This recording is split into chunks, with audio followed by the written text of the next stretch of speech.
Hello there, my name is Dr. Mark Rolfe. I'm the Medical Director of the Lung Transplant Program at Tampa General Hospital and the President of New Lung Associates, the Lung Transplant Pulmonary Group at Tampa General Hospital.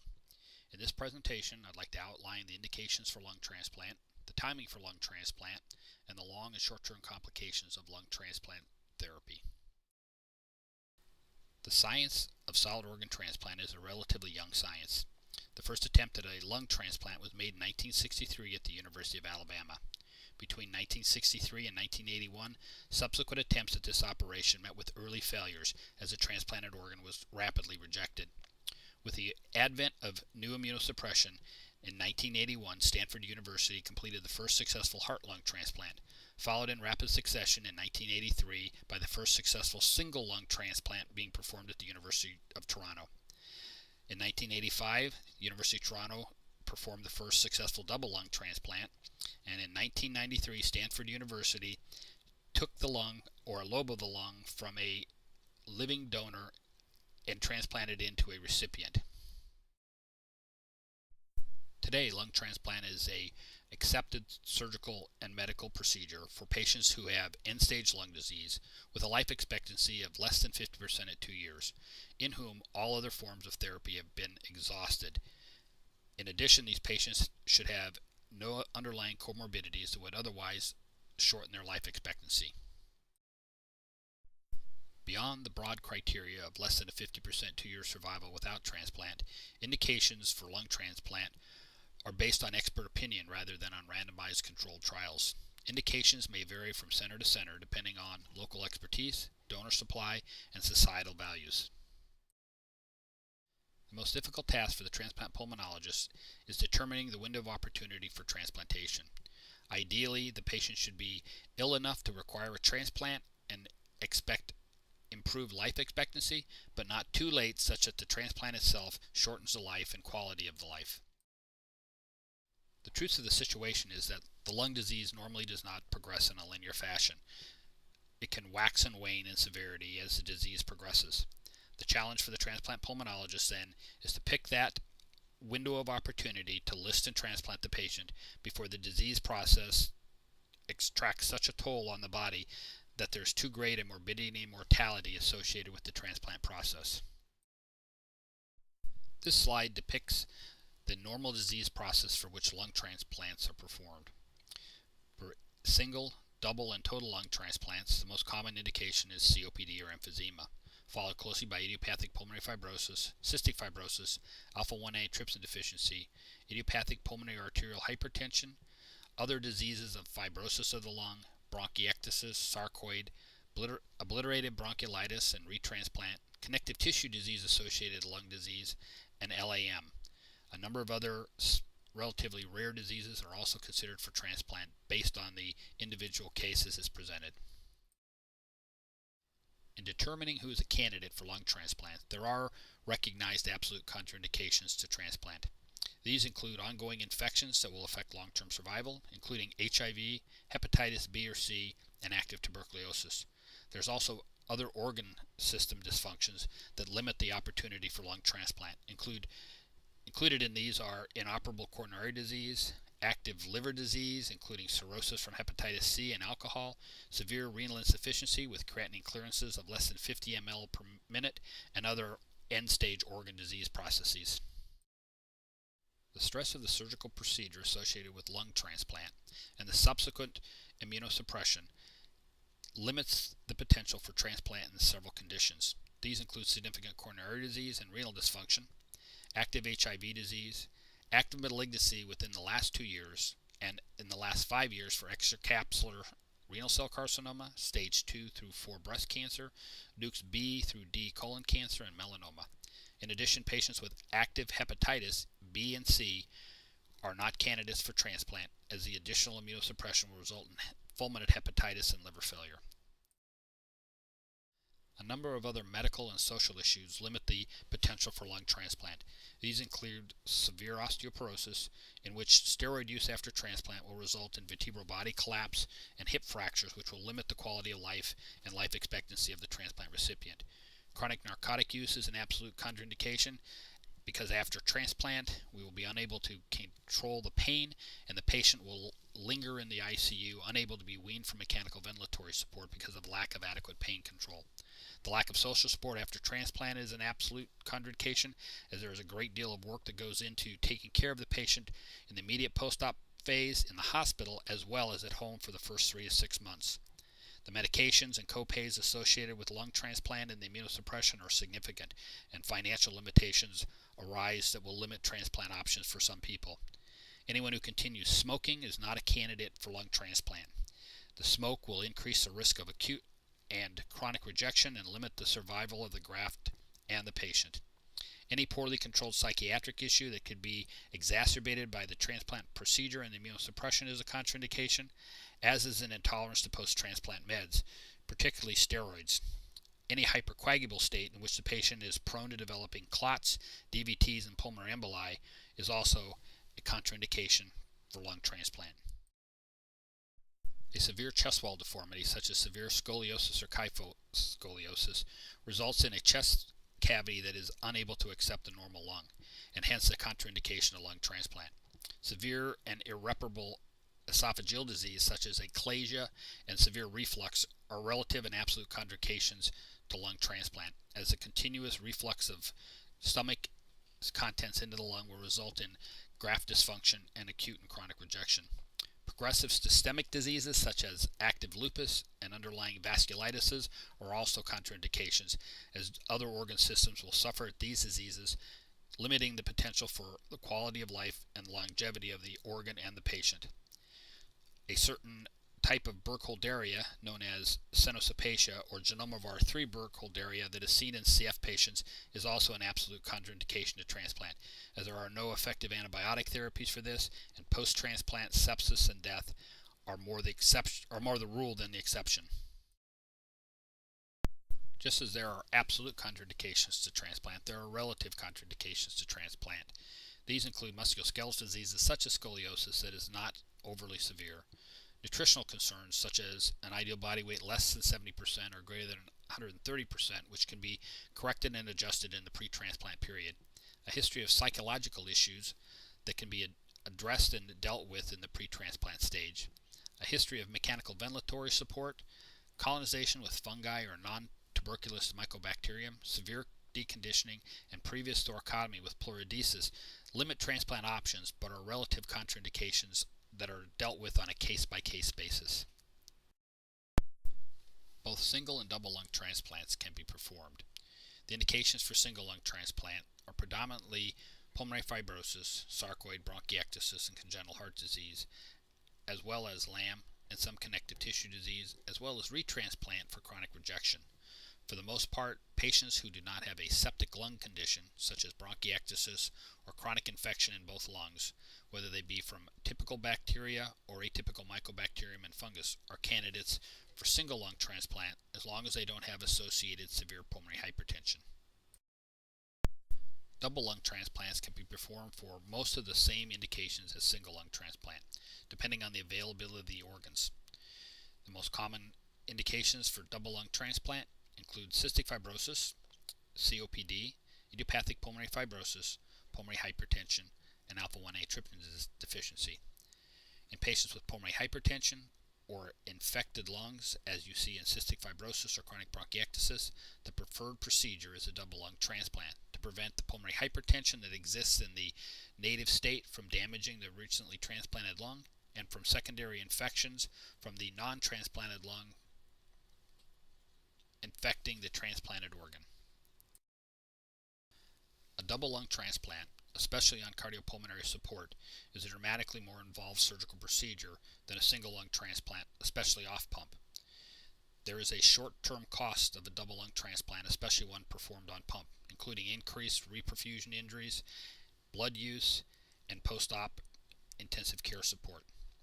In the long term, 5-year survival is essentially equal in 1 and 2 lung transplant patients. It's not until after the 5th and 6th years that there's a small but statistically significant improvement in survival in those who received a double lung transplant over those who received a single. This slide depicts the number of single versus double lung transplants from 1985 through 2009. As you can see, the number of double lung transplants has risen significantly over that period of time. However, there are still a remarkably steady number of single lung transplants performed, often for the same indications as I mentioned above: an inability and an increased risk for double lung transplants, either because of previous thoracic surgeries or low availability of double lung transplant donors. In this next series of slides, we'll discuss the indications and referral timing for patients with pulmonary fibrosis. This is perhaps one of the most challenging and often misunderstood disease processes, resulting in late referral and demise while on the transplant list. The timing for referral for a patient with pulmonary fibrosis is relatively straightforward. Any person with a diagnosis of pulmonary fibrosis should be referred to a transplant and IPF research center as soon as the diagnosis is made. There are currently no effective treatments for stopping or even slowing the rate of progression of pulmonary fibrosis, and only with transplant and possibly with new interventions can any impact be made in the survival of these patients. The timing for transplant consideration and listing is also very straightforward. Anybody who has symptomatic or progressive disease, anybody with an FVC or total lung capacity of less than 70% of predicted, or a diffusion capacity of less than 60% of predicted, should be referred and evaluated for transplant. The evaluation will allow for any interventions that need to be done to be accomplished before the patient's disease progresses to the point that he is not a transplant candidate. Predictors of mortality in pulmonary fibrosis are seen in the pulmonary mechanics that are obtained to evaluate the patient's disease. A decline in greater than 10% over 1 year, or a decline in the diffusion capacity of greater than 20% in 1 year, is a significant risk of 2-year mortality. One of the most frustrating things about pulmonary fibrosis is it does not follow a steady and slow declining rate. Pulmonary fibrosis is marked by stepwise declines and occasional marked exacerbations of the disease process. These patients who are borderline in their respiratory reserve, suffering an acute exacerbation, are often too sick then for evaluation and transplant.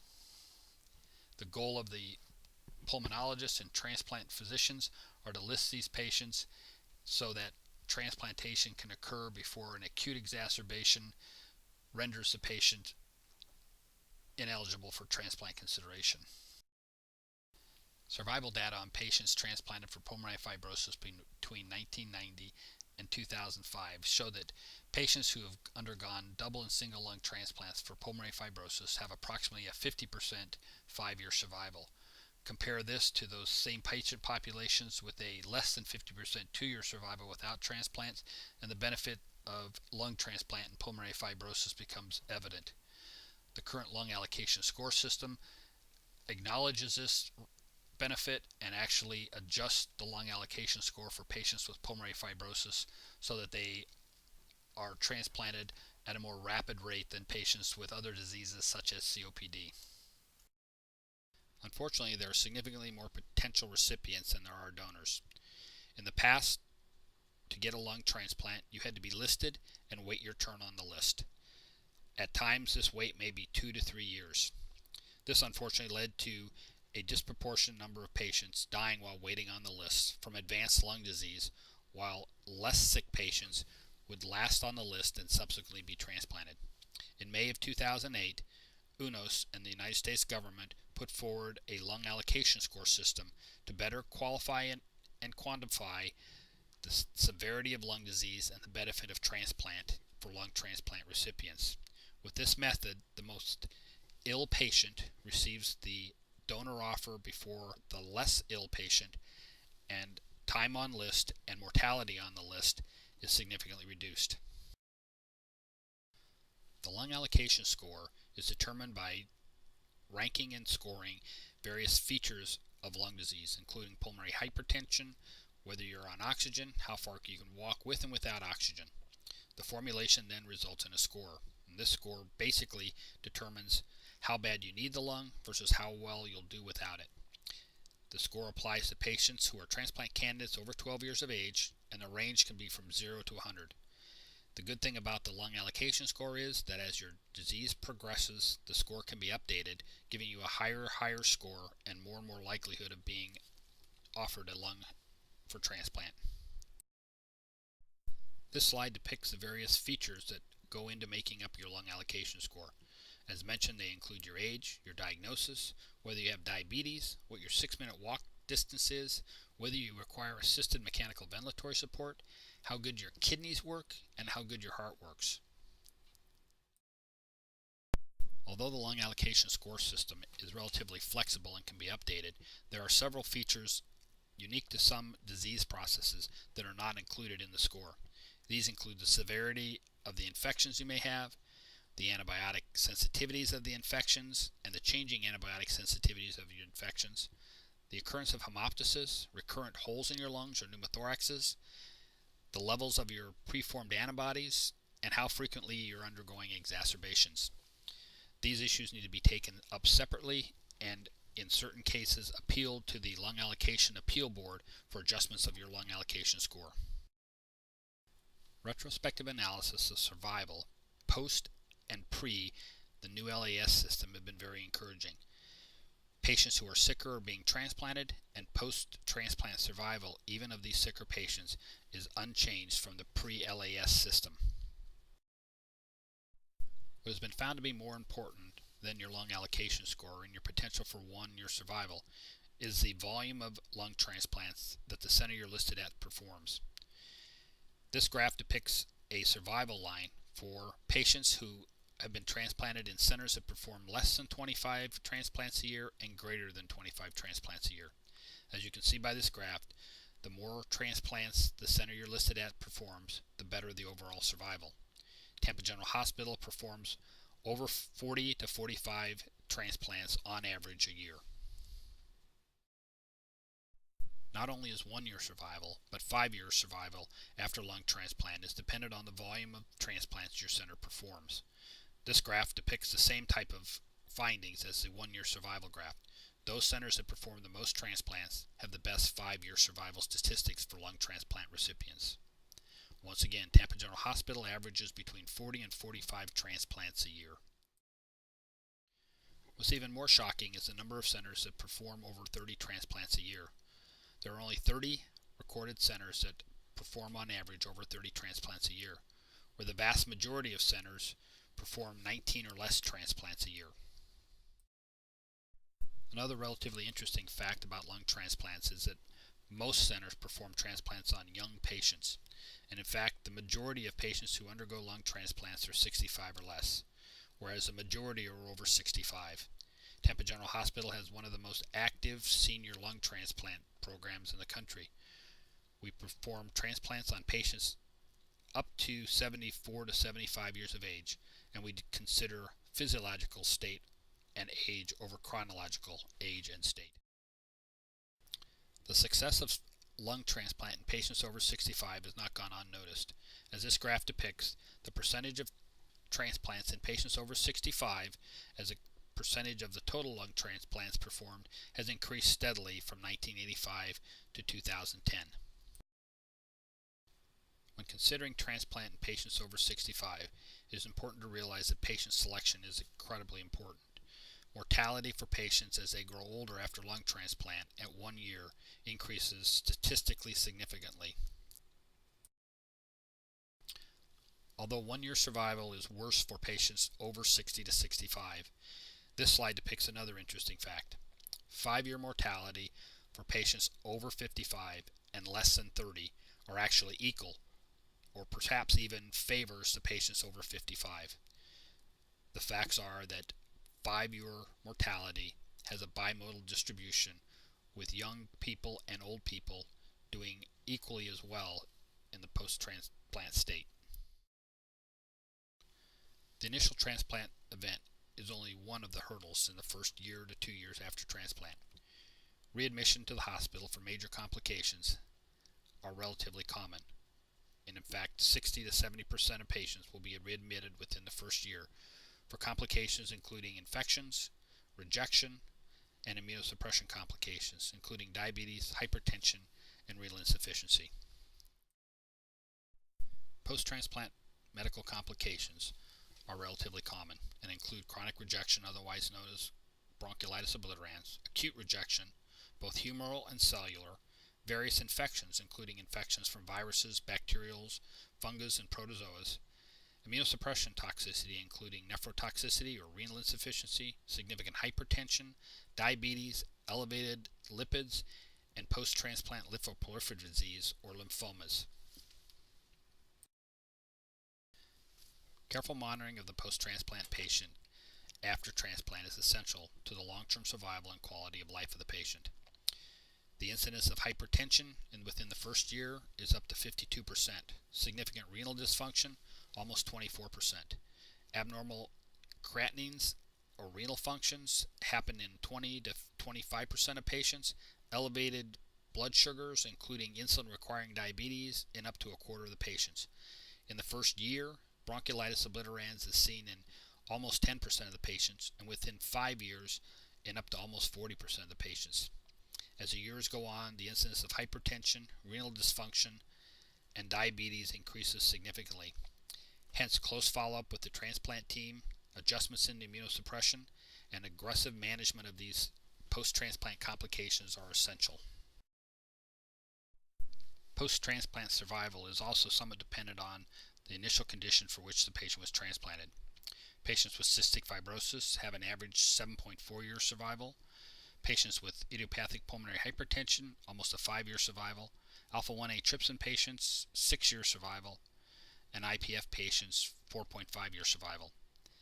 This correlates almost directly with the age of which you see these diseases progress to the transplant state in transplant recipients. Interestingly, though, sex does not play a role in long-term survival after lung transplants, as male and female lung transplant recipients have essentially the same survival statistics. One of the banes to long-term lung transplant survival is chronic rejection, otherwise known as obliterative bronchiolitis or bronchiolitis syndrome. It's basically a chronic fibrotic scarring of the bronchioles, with incidence at 1, 3, and 5 years at 12, 50, and 60%. Major risk factors include high-grade and low-grade rejection, especially during the first year, recurrent CMV infections, lymphocytic bronchiolitis and bronchitis, and viral infections, especially parainfluenza and RSV viruses. The diagnosis of bronchiolitis obliterans or chronic rejection is predominantly a clinical diagnosis. Bronchoscopy is successful in obtaining adequate material in less than 15% of cases. The gold standard is an open lung biopsy, however, is relatively invasive. Predominantly we use pulmonary function testing, chest x-rays, and chest CTs to make this diagnosis. Because this disease is often irreversible and progresses at relatively variable rates, the early diagnosis and potential intervention in any reversible causes is essential, and another reason why close follow-up with your transplant pulmonologist and caregivers is essential. Infections are a major indication for readmission after transplant. Because some of these infections can result in the development of acute and chronic rejection as well as other organ system dysfunction, the prompt attention to these temperatures over 100.5 is absolutely necessary. Your transplant pulmonologist will go over a complete review of systems, including evaluations of your sinuses, your GI tract, your lungs, your exposure history, and will be well aware of the community statistics as far as which viruses are currently in the community. Basic labs, including blood cultures, urine cultures, chest x-rays, and various specialty viral cultures will be performed. In most cases, appropriate therapy can be used to intervene, and a short hospital stay is usually expected. It can't be stressed enough how important it is to contact your transplant center if you develop fevers. Bacterial infections account for 40% of the deaths in the first year after transplant and 25% in the second year.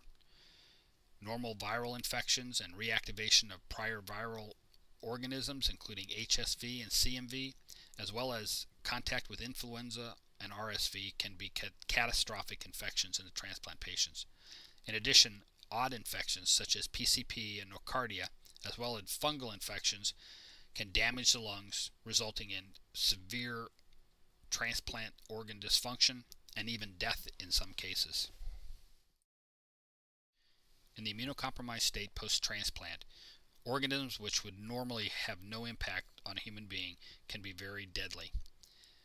Common Aspergillus, a fungus that is fairly ubiquitous in nature, can become invasive, damaging the lungs, invading the sinuses, and becoming systemic, infecting the whole body of a lung transplant patient. In addition to Aspergillus, more and less exotic funguses can cause infections in the lung transplant patients. More exotic including Mucor, and less exotic including common Candida, both albicans and non-tropicalis species. The treatment, of course, is antifungal therapy, and unfortunately these medications often interact with your immunosuppressive medications and should be instituted only with caution and with close observation by your transplant physicians. Routine viruses that are relatively common in the normal population can be very problematic in the post-transplant patient.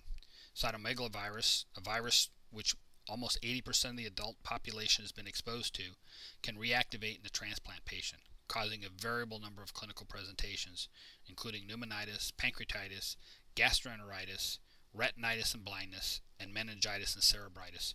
It can also predispose to chronic lung rejection when it affects the airways and tissue of the lungs. A high degree of suspicion and close observation with screening labs are necessary to prevent the outbreak and progression of this disease process. CMV infections can even affect long-term survival of the post-lung transplant patient. Because of this, our program has sophisticated screening methods to detect early activation of CMV and begin therapy before any end organ damage can occur. One very important task of you and the lung transplant program is to prevent the onset of malignancy post-transplant. Before you undergo a transplant, a careful screening will be performed to assess for early breast cancer, colon cancer, and skin cancer. In the immunocompromised state, early cancers can grow very quickly, and initial screening and subsequent yearly follow-up in close adherence to healthcare maintenance is important to long-term survival free of cancer side effects.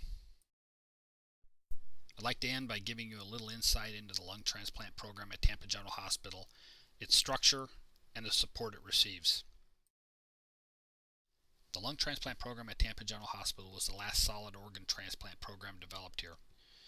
Heart, kidneys, and livers had preceded our program in their development. We were fortunate to use their experiences and expertise in developing our lung transplant program. The program was initiated in June of 2002, received Medicare approval in November of 2005, and was recertified by Medicare in 2008. In 2012, we did 38 transplants. In 2010, 58 transplants. In 2011, 54 transplants. We also have one of the busiest adult cystic fibrosis programs in the southeast United States and a very large clinical research center specifically looking at a number of treatments for cystic fibrosis and interstitial lung disease such as UIP. The success of the lung transplant program at Tampa General Hospital is due to its interdisciplinary nature. We have experts in immunology, hospital administration, nursing administration and management, outcomes managers, care coordinators, financial coordinators, physical and occupational therapists, consultants who have expertise in transplants in hearts, livers, and kidneys, as well as experts in diabetes and diabetes management, as well as intensive care and surgery as part of our lung transplant team. At the backbone of our team are UNO certified transplant surgeons, UNO certified transplant pulmonologists, qualified transplant coordinators, infectious disease specialists, anesthesiologists, pathologists, and a team of support personnel from social workers, dietitians, PharmDs, psychologists, and respiratory therapists. Finally, you have the physicians of New Lung Associates. We are the lung transplant pulmonologists at Tampa General Hospital, Dr. Mark Rolfe, Dr. Tara Kadad, and Dr. Tim Floreth. Please check us out on our website, newlungassociates.com, and at the website lungtxp.com.